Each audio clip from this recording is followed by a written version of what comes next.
please pray for northern Michigan. We had a nice snowstorm, and there is not a place that's open within an hour of us that have any type of electricity. We are all running on our generators, and gas stations are running out of gas, and the nearest one is 2 hours away, and we can't get to it because the cops have now shut down the expressway due to down wires. So most of us barely have heat in our homes, and we're getting ready to lose everything that we have. And we're getting more on Wednesday. So if you pray, I'm just asking for prayers at this time. Because not just in northern Michigan, that's right here, but also when you focus in on this, you'll notice some areas of pink, that pink being that mix, so some sleet, and then the purple that you're seeing being perhaps some freezing rain. And that freezing rain is dangerously close to the mighty Mackinac Bridge. The Mackinac Bridge is right here, and it connects the lower peninsula to the upper peninsula. It's about a 5-mile long bridge. It's beautiful, but once you cross the bridge, perhaps a couple of snowflakes. Unfortunately, it's an icing event that we're going to be tracking, especially late this evening and then throughout parts of the day tomorrow on Sunday. It's why we have ice storm warnings that have been issued from Rhinelander, Wisconsin, and Wausau, Wisconsin, through beautiful Escanaba, and then over towards Sault Ste. Marie, Michigan. And as we just mentioned, not just Mackinac City, but there's a beautiful little island here, too. It's called Mackinac Island. They're known for their famous fudge. Unfortunately, Mackinac Island, if that's where your final destination is, we could be talking about upwards of a ½ an inch, if not greater than a ½ an inch of ice, pushing close to an inch of ice through Monday. And just to put some perspective on this for you, right, just to show you how this could impact you, is just a ½ an inch of ice.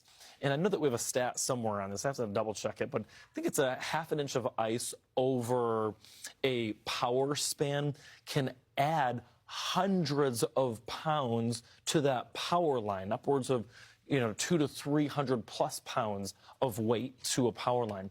That can bring down not just power lines, but tree limbs, tree branches, that falls onto power poles. And again, you could be talking about widespread power outages in this region.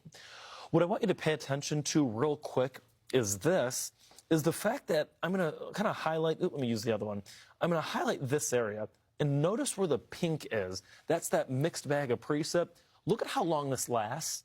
So things start up tonight through tomorrow. Now we're talking Sunday morning. You're trying to get out the door to worship services, right, from Alpena, Michigan. Still tracking the pink, meaning that it could be an icing event that's ongoing. Sunday afternoon, so now we're carrying this from Sunday morning into your Sunday evening now, still tracking pink. You're thinking about dinner plans, and look at this, even by the overnight hours into early on Monday morning, still tracking that pink. That's the reason why we're concerned about that element for perhaps power outages this weekend.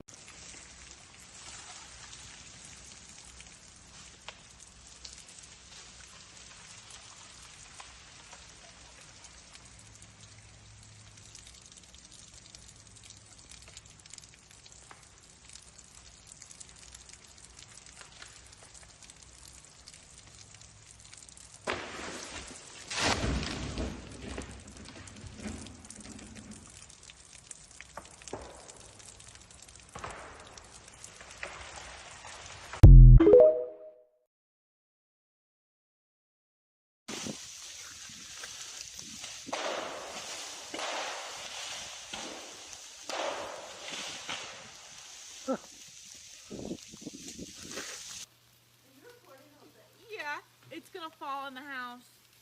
Please don't fall in the house or next to it. Oh. Oh.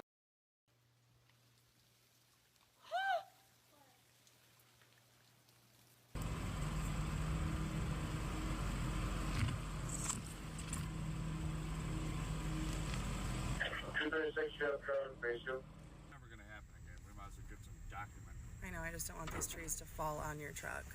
This is wild, Dad. You should see this. Are you videoing it?